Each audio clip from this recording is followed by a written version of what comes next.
A partir de agora, a Canção Nova apresenta Mais Saúde. Nós espalhamos o amor pelo ar.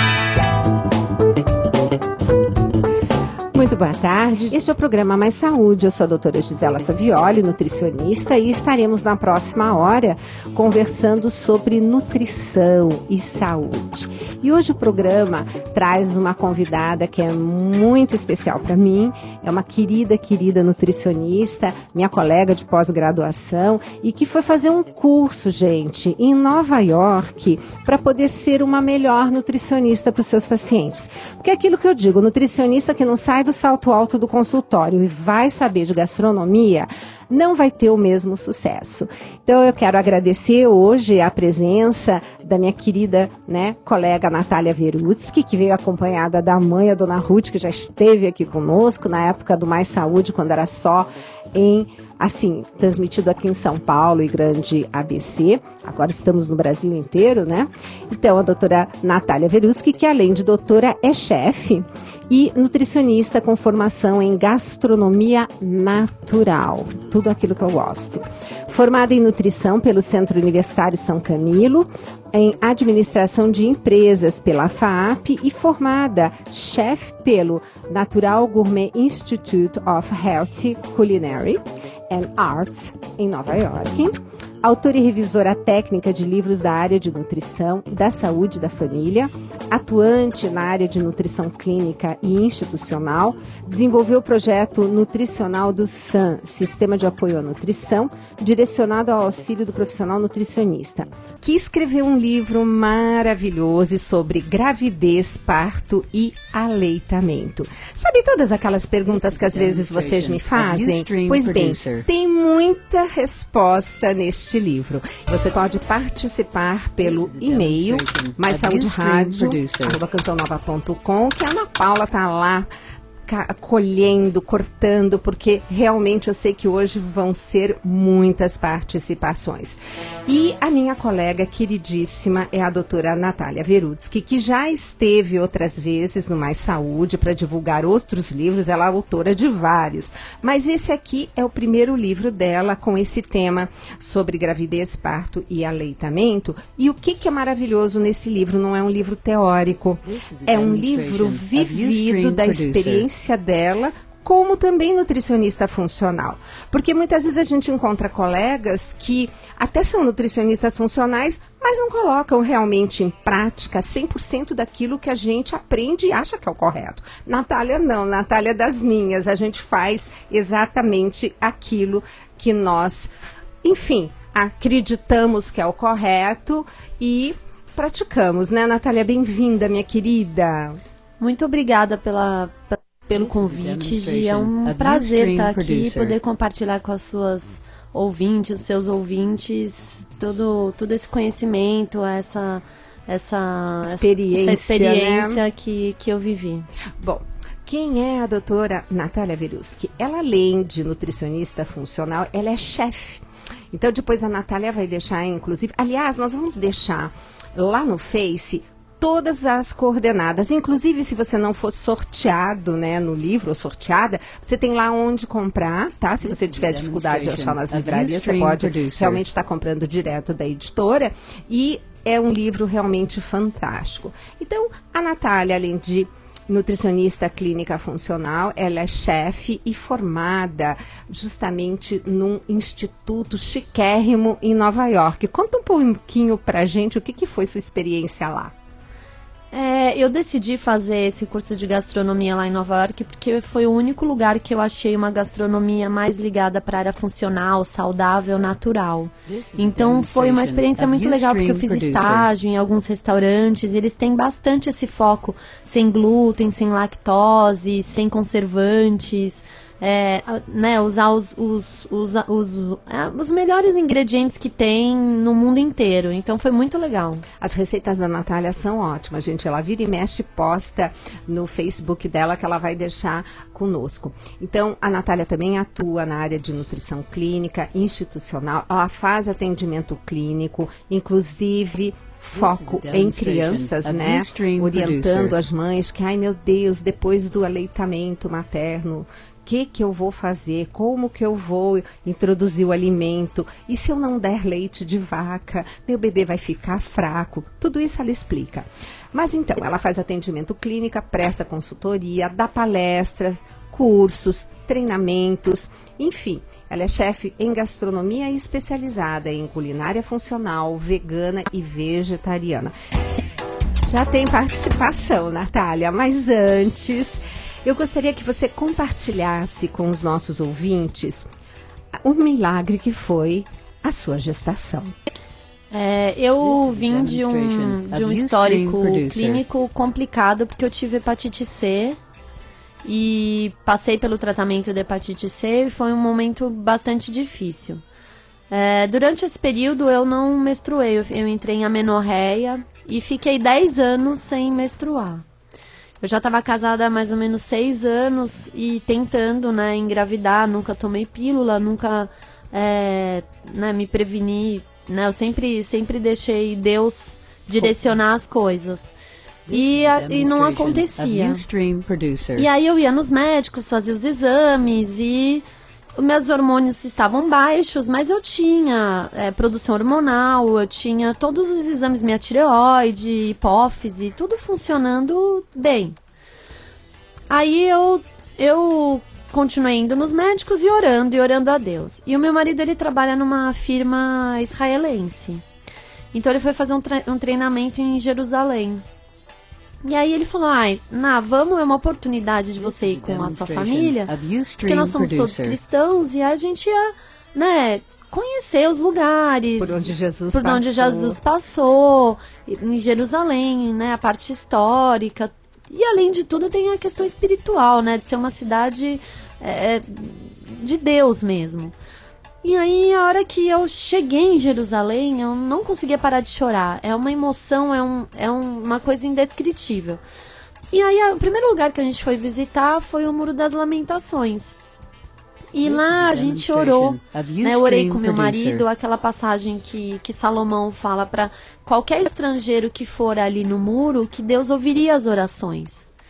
E a gente orou especificamente por duas coisas. A gente orou pela minha gestação e meu marido estava querendo uma promoção também. E aí, no dia que eu pisei em Jerusalém, eu fiquei menstruada. Pela primeira vez? Faziam 10 anos. Gente, não é demais? Eu fico arrepiada toda vez que ela conta essa história. Eu até fiquei assustada, eu achei que era uma hemorragia, né? Porque eu nunca estava menstruada há 10 anos, então eu falei, nossa, eu não reconheci, eu achei que era uma hemorragia, ou que eu tinha ficado grávida e tinha tido um aborto. Então a gente ficou preocupado, na verdade. No dia seguinte eu tive aquele negócio, eu falei assim, não, eu fiquei menstruada. Então a gente louvou a Deus, né? Meus pais estavam lá, minha irmã, meu marido, a gente glorificou a Deus. Isso foi em julho. Em agosto eu fui na médica fazer os ultrassons, tudo. E aí, porque eu queria acompanhar, né? Pra ver o que estava acontecendo. E ela falou, olha, seus óvulos estão grandes, estão crescendo. Você tá entrando em período fértil. E aí, eu engravidei em agosto. Gente. Né? No mês seguinte, eu engravidei. E em setembro, meu marido foi promovido. Não, gente, é demais, não é? Nosso Deus é maravilhoso. Então, realmente, essa história da Natália, eu pedi até se ela podia compartilhar com vocês, porque é, assim, edificante. Não há oração que fique sem resposta. E a fé, né? A fé de que realmente ali a graça de Deus vai acontecer. E assim, foi muito interessante, porque durante esse período da gestação, eu escrevi esse livro.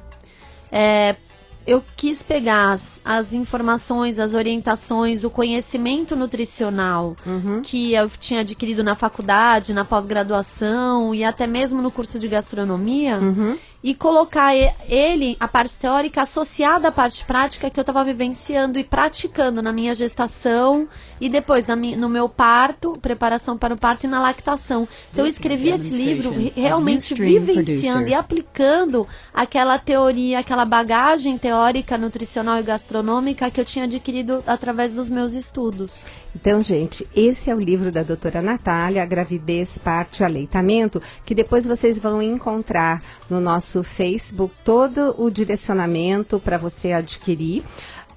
E também todos os links para fazer contato com a Natália, porque a Natália realmente, ela posta no Facebook dela muitas receitas e dicas. Ela realmente, ela vive esse mundo dela de chefe.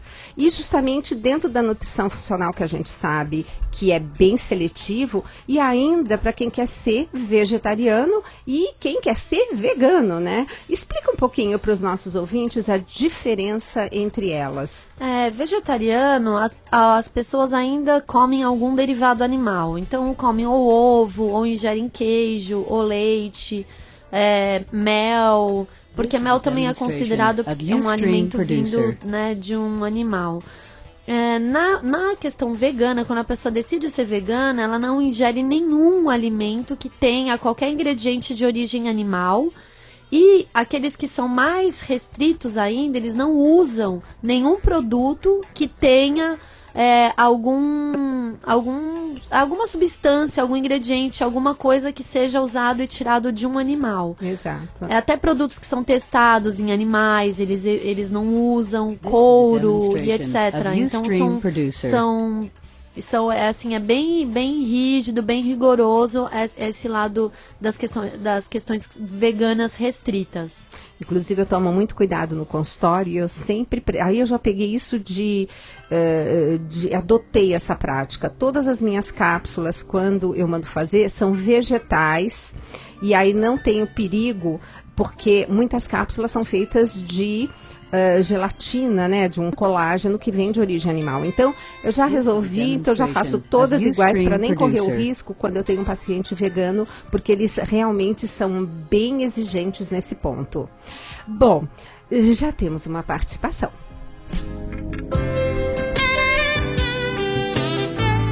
Bom, já tem a Vanderly aqui, que ama o programa, está mandando um abraço a todos, né, está aqui, e a Valdenice de Osasco gostaria de saber o seguinte: meu filho tem 9 meses e só quer mamar no peito, não gosta de nada que eu dou para ele. Gostaria de saber, isso é ruim? Com 9 meses, a criança já tem que estar ingerindo alimentos com uma textura pelo menos pastosa para sólida. A introdução alimentar já deveria ter sido feita há mais ou menos uns 3 meses, né, a iniciação dela. Só que as crianças, elas são muito espertas. Quando elas rejeitam a comida e a mãe cede e dá o mamar ou dá o leite no lugar da comida, ela vai passar a rejeitar sempre, porque aquele alimento é o alimento principal que ela conhece desde que nasceu. E não é só alimento, né? Porque tem toda uma afetividade, o contato com a mãe. Então, o ideal é a mãe dar 1 hora, 1h30 antes, ou 1 hora, 1h30 depois de que ofereceu a refeição, o leite para a criança. A criança às vezes pode chorar, a mãe vai ficar com o coração apertado, o coração na mão, mas tem que ser firme para a criança perceber que se ela não comer, ela vai ter que esperar um pouco para mamar. Ela não pode substituir o leite pelos alimentos. E tem que iniciar pelos alimentos que são mais docinhos, mais macios. Então, uma mandioquinha cozida bem amassadinha, uma abóbora cozida bem amassadinha, para que ele vá estimulando o paladar dele com coisas que sejam mais agradáveis.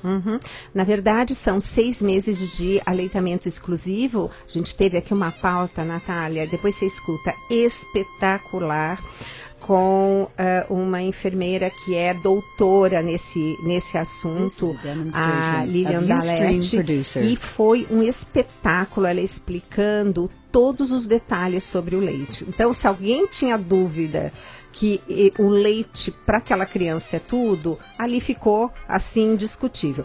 Mas tem um tempo para esse leite, que são 6 meses. Depois tem que iniciar a introdução, né, Natália? Isso. Porque a criança vai crescer, não é? Ela vai ter uma necessidade nutricional de vitaminas e minerais maior do que só o que o leite pode oferecer. O leite deve ser mantido, com certeza, até 2 anos, como complemento alimentar das refeições.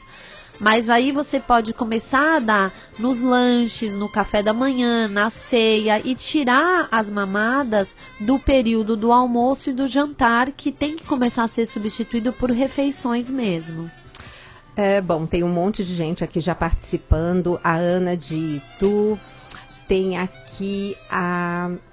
e você não colocou o seu nome e de que cidade você está falando. Quem fizer, quem mandar por SMS, começa com o nome e a cidade que tá falando para a gente poder identificar. Mas ela diz que ela está amamentando uma bebê de 3 meses, né? Ai, e está bem interessada no livro, tá? E olha só. Você vai amar. Com certeza, gente, é tudo de bom. E tem uma participação aqui por e-mail da Fernanda Alves. Ela é do Rio de Janeiro, ela diz assim: estou pesquisando que a pílula anticoncepcional é abortiva.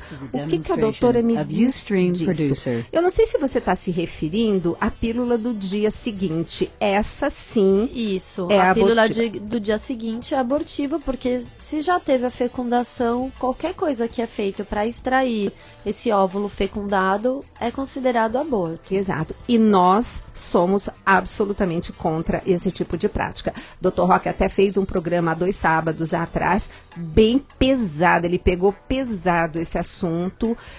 Teve até críticas, porque, lógico, a gente não agrada a todos, né? Mas, como Jesus diz, né? Que segui-lo, nós teremos, assim, perseguições, não tenha dúvida. Sim. Então, você pode ouvir pelo YouTube, mas realmente, Fernanda, essa prática, eu já acho que pílula anticoncepcional já é muito complicada, tá? Eu quando eu explico sobre gestação no livro, as mulheres que tomaram pílula, que vieram de históricos de pílula anticoncepcional, elas têm uma perda de nutrientes muito grande.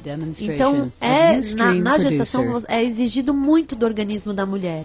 Então, existe a necessidade, você tem que passar por um profissional capacitado, nutricionista, nutrólogo, conversar com o seu médico, porque o ideal é você fazer uma suplementação de vitaminas e minerais, que as pílulas é extremamente prejudicial para o organismo. Não, e ainda se a pessoa fuma, ai.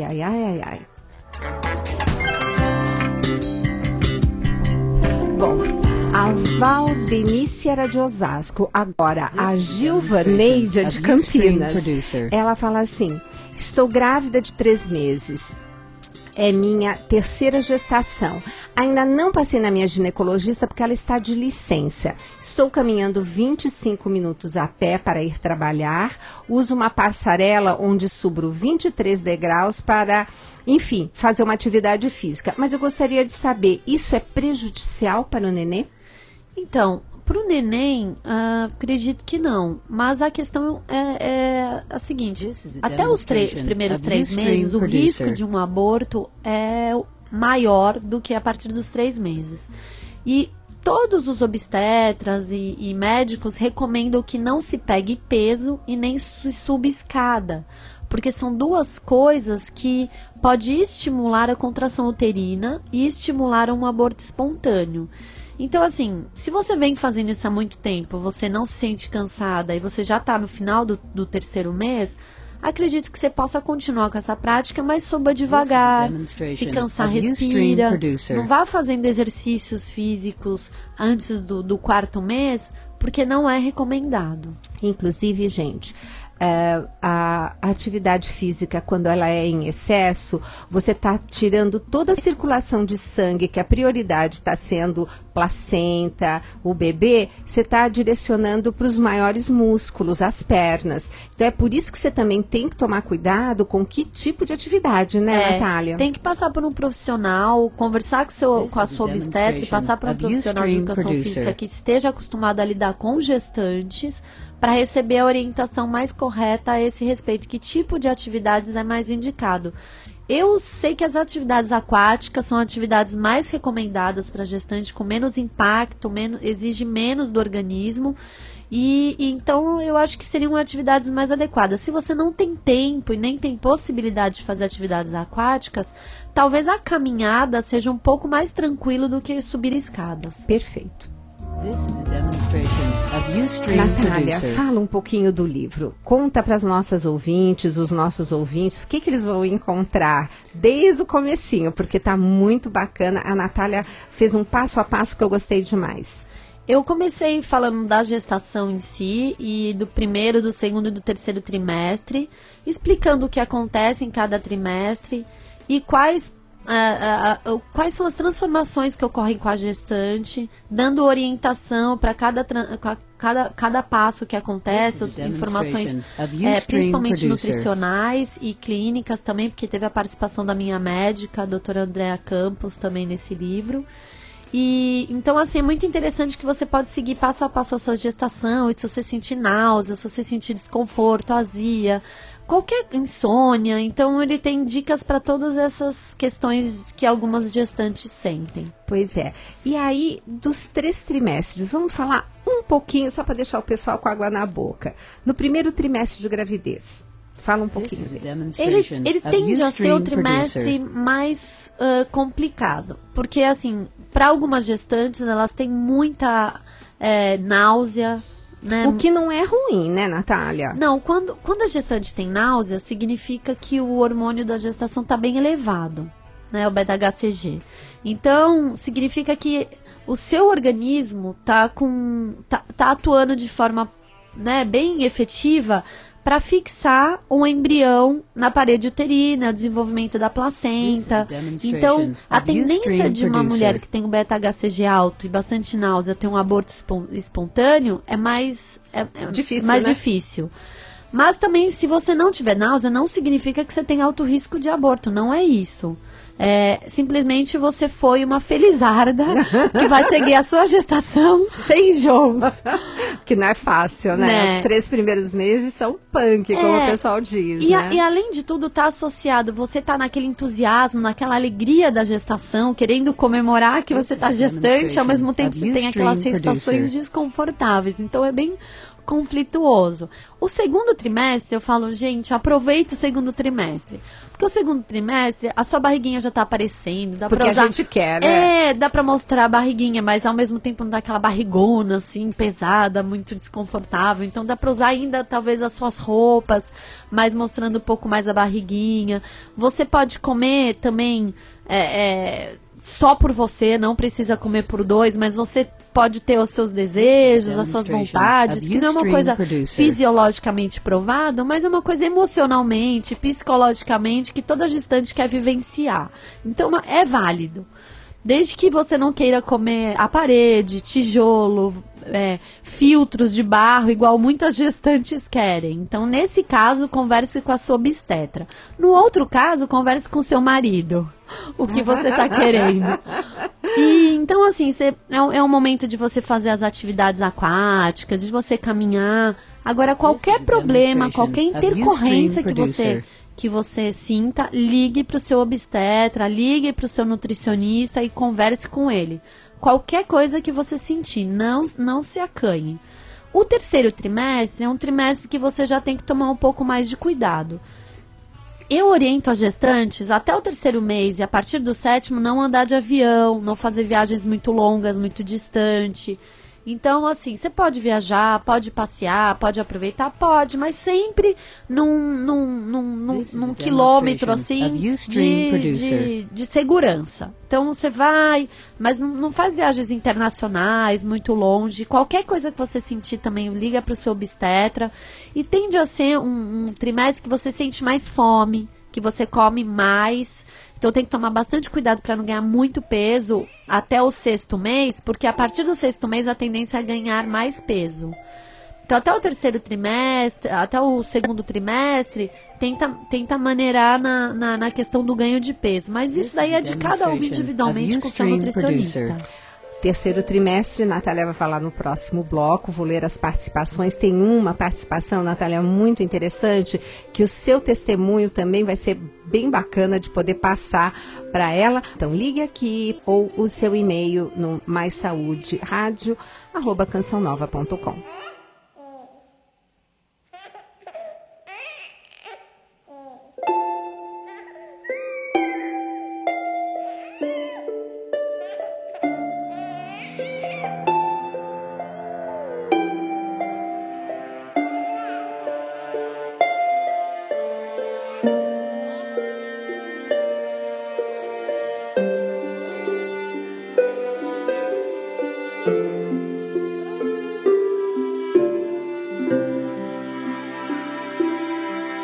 Há um sonho realizado, grande de Deus Pai, dá vida para os filhos seus, amar, sorrir, louvar e ser feliz.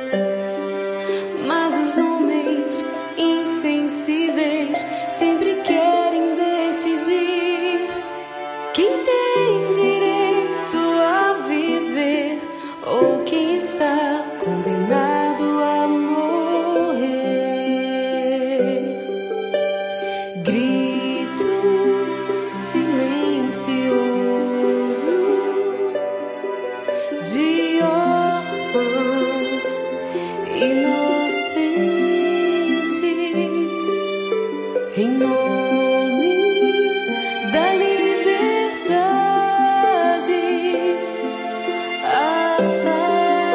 assassinados no ventre. Relações irresponsáveis fazem da vida um brinquedo, tão longe de serem o verdadeiro amor. Não darão o primeiro grito, nem nos lábios um sorriso. Pequeninos indefesos, abortados em segredo, o seu destino é a dor.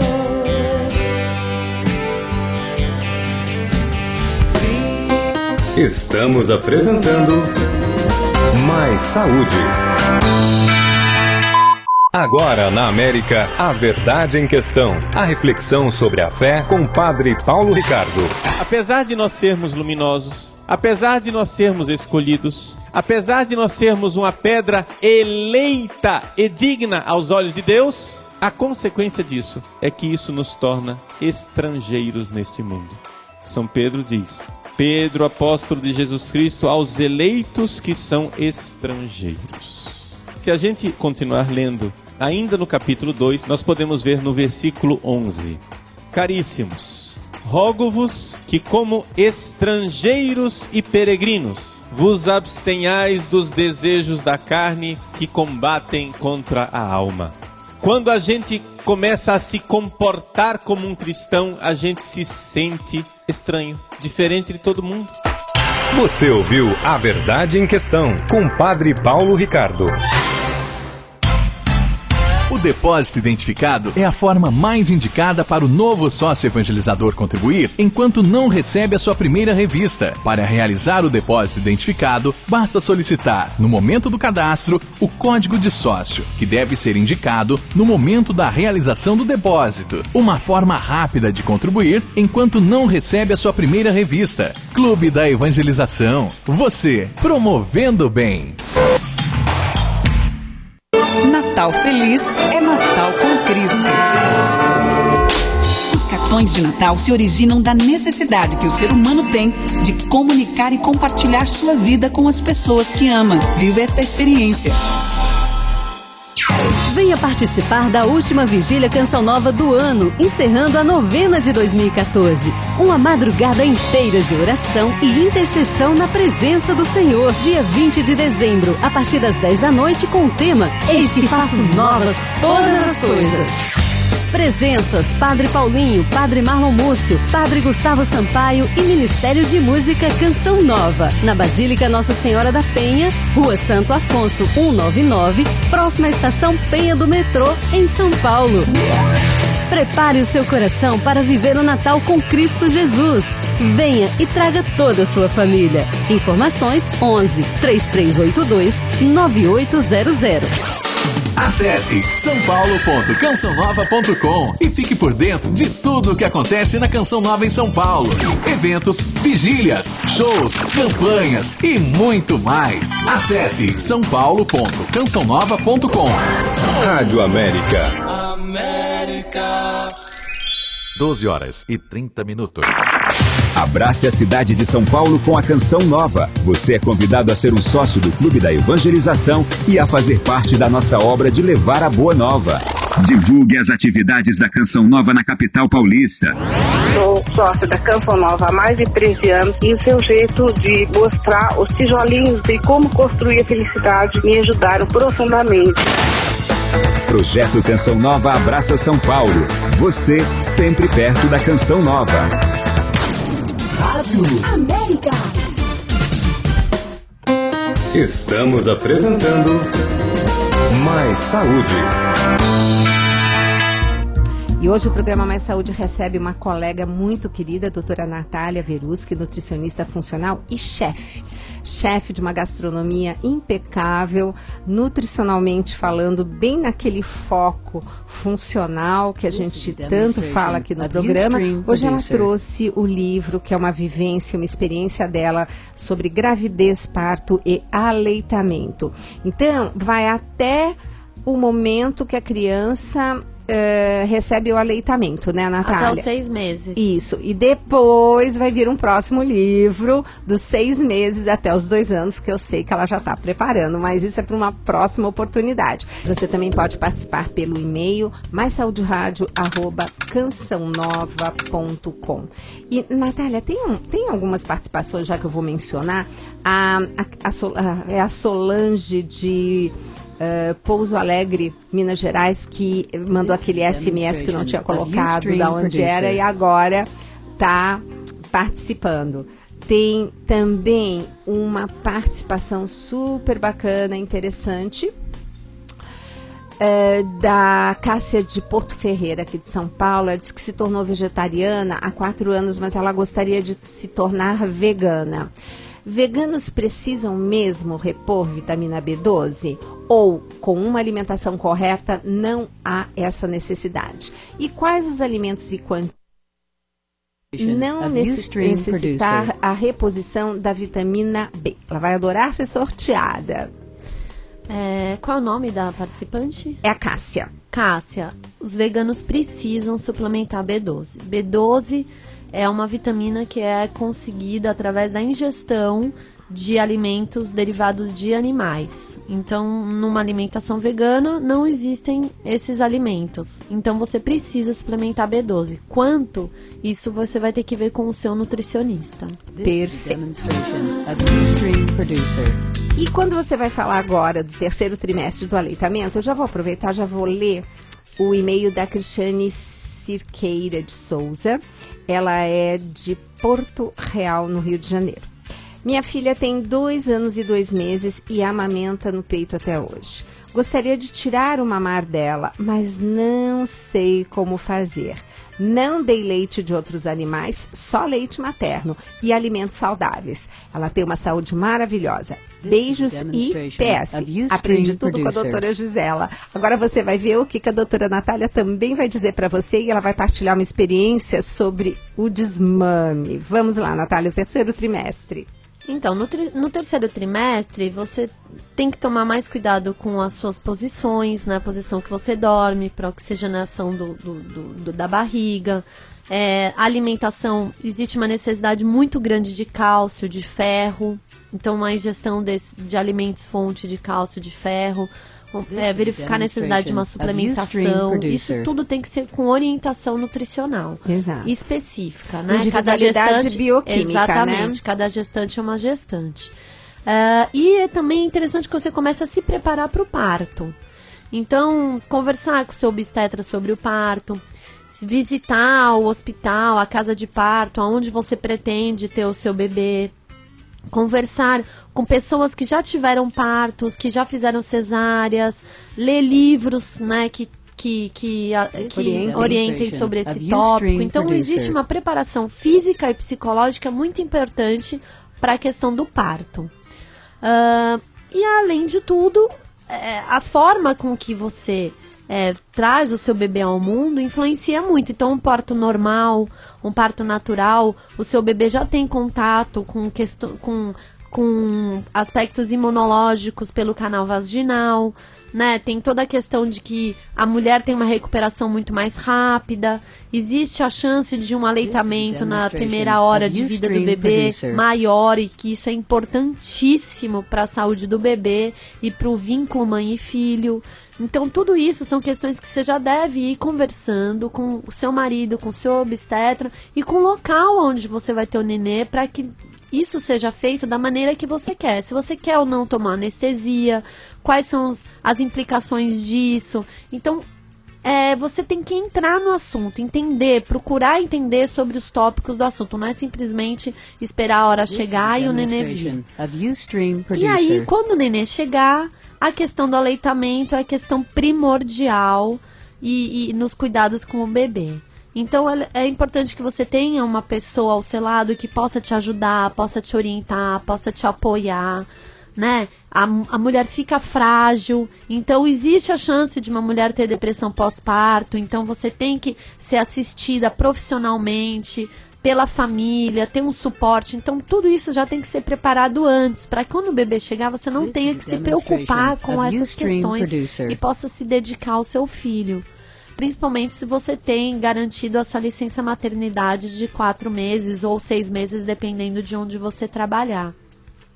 E aí, o interessante é você conseguir amamentar esse bebê por pelo menos 6 meses, de forma exclusiva e frequente. Não precisa dar chá, água, suquinho, nada para o seu bebê. Sendo acompanhado o crescimento dele, o desenvolvimento dele por um pediatra e por uma nutricionista, também é bem importante, né, essa questão. E quando você terminar esse período de 6 meses, que é onde termina o livro, a partir daí começa a fase de introdução alimentar, né, que tem que ser orientada também por um nutricionista que tem mais, né, estudo sobre essas questões alimentares, que trabalhe junto com o seu pediatra. E essa amamentação deve ser mantida por pelo menos até 1 ano, 1 ano e meio, e de preferência até os 2 anos de idade. Isso é o que a Organização Mundial da Saúde preconiza como forma complementar.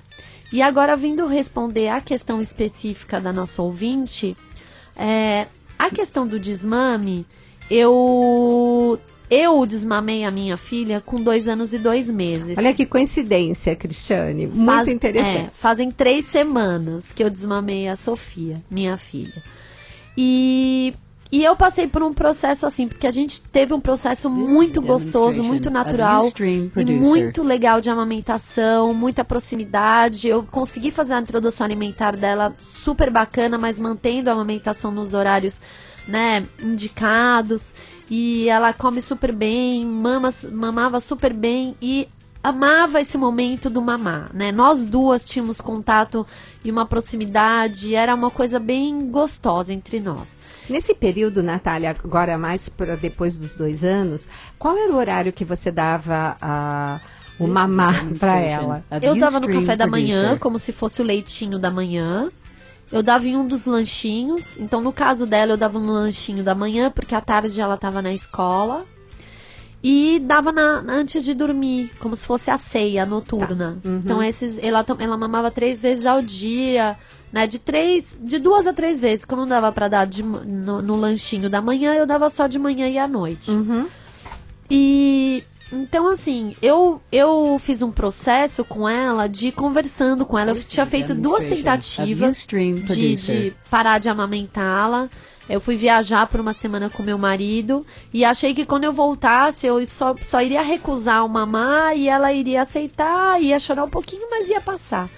E na verdade eu tentei por 2 vezes isso, né, de viajar 1 semana, e todas as vezes que eu voltei, ela chorou muito, ela não aceitou não mamar, ela chorava muito. Meu marido tentou ficar com ela, distrair ela, e todo mundo falava, não, você tem que ser firme. Mas o meu coração de mãe não deixava aquilo acontecer. Eu não tinha paz em ouvir minha filha chorando, pedindo pra mamar, e eu simplesmente falar pra ela, não, o que você faz desde que você nasceu, simplesmente não tem mais.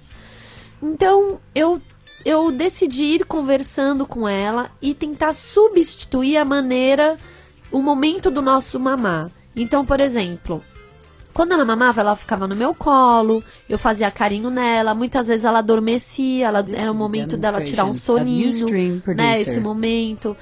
Ela tomava aquele leitinho morninho. Então, o que eu fiz? Eu substituí. Ela já tinha contato com leites vegetais, de arroz, leite de macadâmia, leite de amêndoa, que você encontra em diversos supermercados hoje em dia, graças a Deus. Mas também pode fazer em casa, né? Pode. Quem não tem disponibilidade de tempo, né, e não tem praticidade para fazer, para deixar as coisas prontas, porque fazer na hora é mais difícil, você pode comprar, senão você pode fazer, com certeza, sem dificuldade. Se você tem tempo, gosta, com certeza também fica uma delícia. E o legal é que que a sua filha ou seu filho tenha um contato com esse leite já antes, para ele não estranhar simplesmente essa transição. E aí ela passou a tomar o leitinho sentada no meu colo, eu fazendo carinho nela. A única coisa que mudou foi o veículo, mas o leite continuava morninho e dessa forma ela passou a aceitar melhor esse processo. Aí eu pus ela na caminha, falei que ela estava mocinha, ela já ia pra caminha, né, que por isso que ela não ia ser mais neném, não ia mais mamar no peito, que quem mama no peito é neném. Então eu fiz uma transformação no quarto dela para ela se sentir mocinha. Então eu fiz uma mudança geral e ela aceitou super bem e a gente tá indo super bem, graças a Deus. Não, gente, e eu lembro que eu acompanhei, porque a Natália e eu também fazemos um curso uma vez por mês juntas, é o momento da gente atualizar as novidades do mês, eu acompanhei esse momento. Então, eu lembro que uma das vezes que você tentou, que o leite acabou secando, né? Você estava tranquila. Na verdade, eu tomei um remedinho homeopático, para ajudar a secar esse leite, porque quando eu ficava sem amamentar e ficava longe da Sofia, o meu peito inchava e doía. Então eu tirava só um pouquinho para não ficar doendo, mas para não estimular ainda o descer do leite, e tomei um remedinho homeopático para ajudar a secar. Pois é. Daí secou tudo bonitinho, foi ver a Sofia chorar e agarrar a Natália, leite desceu na hora, né? É o que eu falo para as mães. O maior gatilho para o seu leite descer é deixar o bebê sugar. Deixa o bebê sugar, que você vai sentir a produção do leite descendo. E, Natália, essa pega, a gente falou muito no programa do preparo da mama, que é só o sol, hoje em dia não se usa mais, passar buchinha para não tirar a oleosidade, né? Nem passar creme para não deixar muito macio, tem que ficar mais rústico. E essa pega, que é tão importante, os bebês tem realmente mais facilidade logo que é na primeira hora, logo após o parto? Então, se você pôr o bebê perto do seio, pelo menos comigo foi assim, e era uma coisa que me passavam e realmente aconteceu comigo. Se você coloca o bebê perto do seio, geralmente o bebê, você vê que o bebê ele pega instintivamente. Como é instinto, né? É lindo. E aí provavelmente o colostro já começa a descer ou já estava descendo nesse momento. Agora tem alguns bebês e algumas mães que têm um pouco mais de dificuldade, então é por isso que é importante ter alguém ao lado orientando, uma doula, uma enfermeira, a própria mãe, alguém que tenha prática, né, de amamentação. Porque é muito importante o bebê pegar direitinho no seio para não ferir, não machucar a mãe. E aí, por esse motivo, a mãe de repente desista de amamentar, o que é extremamente importante para a saúde da criança. Pois é, e esse vínculo maravilhoso, né? Maravilhoso, é uma delícia. Pois é. E aí eu quis partilhar com vocês, pedir para a Natália conversar, porque realmente o que você está passando foi exatamente o que a Natália passou. Natália, você está deixando os seus contatos, né? Porque aí se qualquer coisa ela quiser trocar mais uma ideia com você, pode passar entrando no seu site, tem o seu e-mail de contato. Tem o meu e-mail de contato e eu também tenho uma página no Facebook e um canal no YouTube que eu coloco vídeos. Então, gente, olha, tem todos os contatos, a Ana Paula está colocando, então vocês podem estar entrando em contato com a Natália, que seguramente ela vai dar um apoio, principalmente em vocês aí, com essa questão de parar de amamentar, que parece que a gente tá tirando comida do neném, né? É uma coisa. E eu atendo a domicílio ou eu atendo no Alto de Pinheiros. Então tem tudo. Natália, muitas perguntas sobre a introdução de vegetais e legumes em cardápio das crianças. Porque tem alguns pais que até comem, mas a criança rejeita, né? Como que se deve trabalhar com a criança para você ter um início de mudança de hábito alimentar? Essa pergunta é do João Vitor, é um pai, de Ai, gente, nunca ouvi essa cidade. Telêmaco, Borba, no Paraná. Então, só para deixar claro, esse livro que eu lancei é até 6 meses, né, da criança. Então, o próximo livro que eu estou escrevendo que vai ser sobre introdução alimentar. Mas eu posso dar uma pitadinha para vocês. Por favor, Natália. Na verdade, você tem que começar desde o início da introdução alimentar. Cada semana, né, cada mês tem a indicação dos alimentos que você pode introduzir. Já começar a colocar os legumes vegetais para essa criança já ter um contato. Se ela rejeitar, você tem que tentar pelo menos umas 20 vezes, não seguidamente, não dias seguidos, consecutivos, introduzir esse alimento de maneiras diferentes. Então cozinha um pouquinho mais, faz um pouquinho mais de purê, ou tempera de uma outra forma. Então muda a maneira, porque às vezes a criança, por exemplo, ela não quer comer purê de batata, mas se você cozinha batata e corta em cubinhos, ela come. Por exemplo, cenoura, abóbora. Então, tem criança que não. Se você faz pedaços, por exemplo, você corta a pera em pedacinhos, ela não come, mas se você raspa, ela come. Uhum. Então, a maneira, você tem que mudar as maneiras de repente, servir esse alimento para a criança. Mas, o que eu prezo é assim, não força, não enfia a goela abaixo. Porque se a criança percebe que ela chama a atenção dos pais negando aqueles alimentos, se eles se exaltam, se é uma coisa que chama a atenção dos pais, que eles falam com ela de uma maneira diferente, ela vai fazer isso para chamar a atenção dos pais. Ou para mostrar que ela tem personalidade própria. Uhum. E ela não vai seguir exatamente só o que os pais mandam. Então, lidar de uma forma natural, que a criança aos poucos ela vai sentir vontade de experimentar aquilo que os pais estão comendo. Se os pais realmente comem esses alimentos, a criança vai sentir desejo, vai sentir curiosidade de comer quando for uma decisão dela naturalmente, porque uma criança de 3 anos já entende muito bem essas coisas. Com certeza. Não é igual um bebezinho que você consegue, né, dar, se ele muito bem entender, ele se interessa pela cor da beterraba, pela cor da cenoura, mas muitas vezes ele não sabe que aquilo não é um legumes. Uhum. Então, todas essas questões são extremamente importantes. É muito diferente a maneira que você lida com uma criança de 1 ano, 2 anos, de uma criança de 3 anos na introdução alimentar. Com certeza. E, Natália, um detalhe, por exemplo, vai fazer a introdução dos tubérculos, que são as raízes, né? Ou a famosa sopinha, né?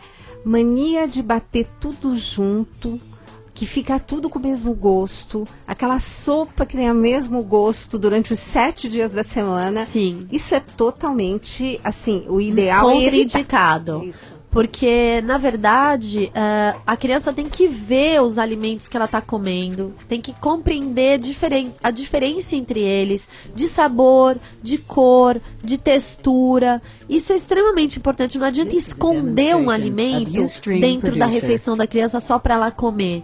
Porque depois, quando ela passar a ter consciência da alimentação, do que ela está comendo, ela vai rejeitar aquele alimento. Exato. Porque, eu vou esconder a couve-flor dentro do purê de batata, vou bater ele porque daí ela vai estar comendo couve-flor. Mas quando ela entender o que é uma couve-flor, ela não vai conhecer aquele alimento. Exatamente. Então não adianta querer enganar a criança, porque a hora que ela cresce, aí ela não vai ter compreendido o que ela estava comendo, o que ela aceita, o que ela não aceita, ela não se identifica com aquele alimento. Então é importante ela ver, você separar no prato, né, colocar a textura, porque a criança mastiga com gengiva, mesmo que ela não tenha dentes, então não precisa fazer papa, só tem que estar fazer maciozinho. sopão, você tem que passar na peneira só se tiver muita fibra, muito fiapo, caroço, coisas que a criança de repente possa engasgar, mas se não, você pode só amassar. Cozinha bem a abóbora, a mandioquinha, amassa com o garfo. Estando macio, a criança já consegue comer. E uma criança pequena, ela come pouquinho. Não precisa comer 2, 3, 4 colheres de sopa. Imagina o tamanho do estômago dela, é minúsculo. Então começa com colher de chá. Os pais já querem que a criança come um prato já de comida, gente. Tem que começar aos pouquinhos. Então a recomendação é começar com uma colher de chá daquele alimento. Sim, começar aos pouquinhos. Isso para crianças de 6 meses, né? 6 a 7 meses. Mas cada mês é muito específico. Então vocês têm que ler o próximo livro. Com certeza. Natália, tem aqui um SMS da Daniela, ela é de Cunha, São Paulo.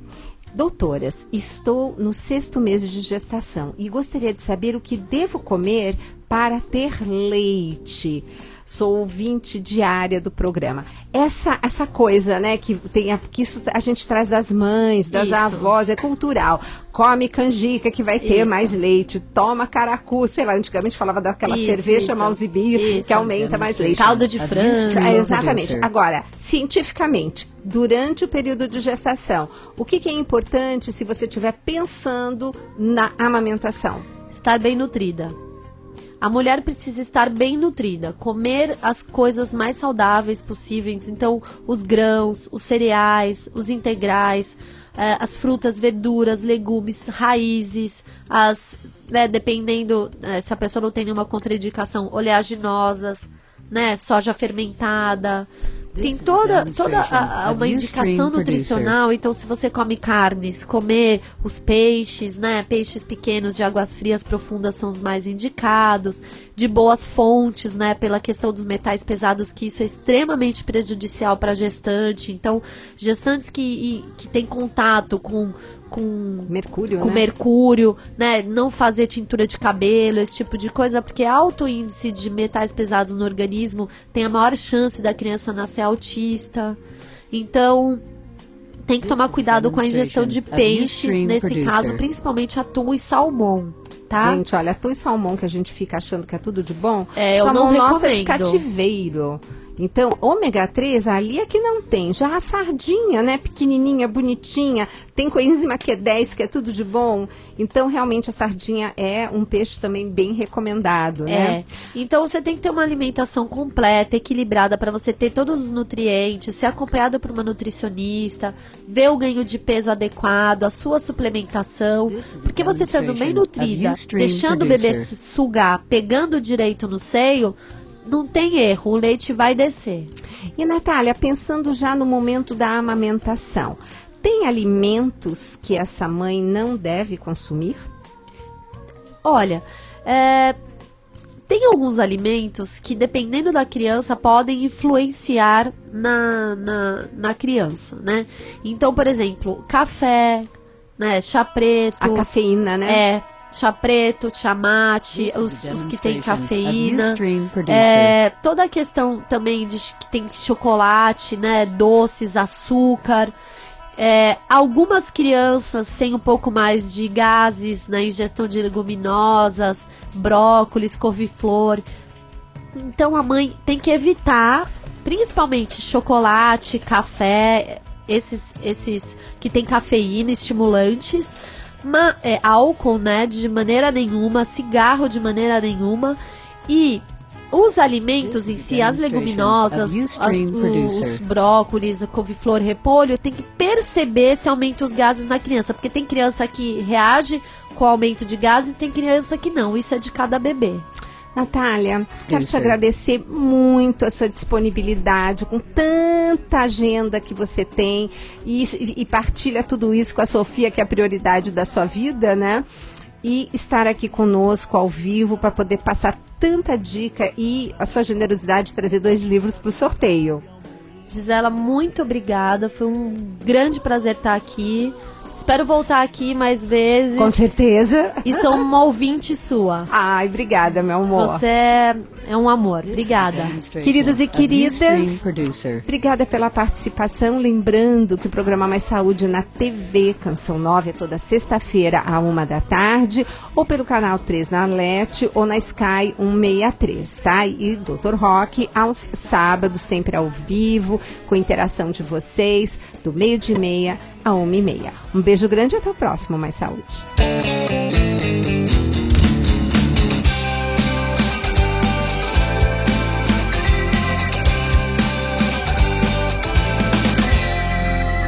Quero ser fiel no pouco, quando me faltar um pouco, eu quero ser bem mais. Quero ser fiel no pouco, quando me faltar um pouco, eu quero ser bem mais. Quero ser fiel no pouco, quando me faltar um pouco, eu quero ser bem mais.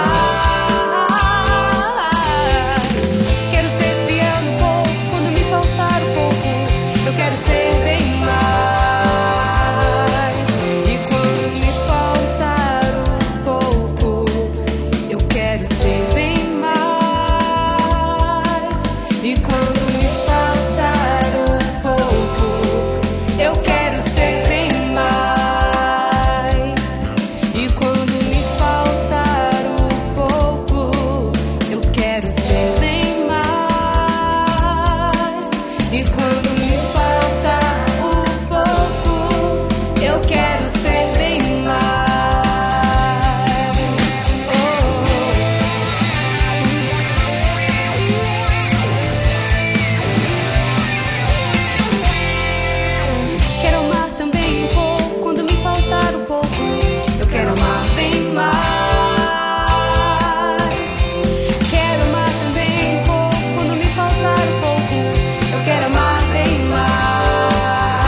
Acabamos de apresentar Mais Saúde.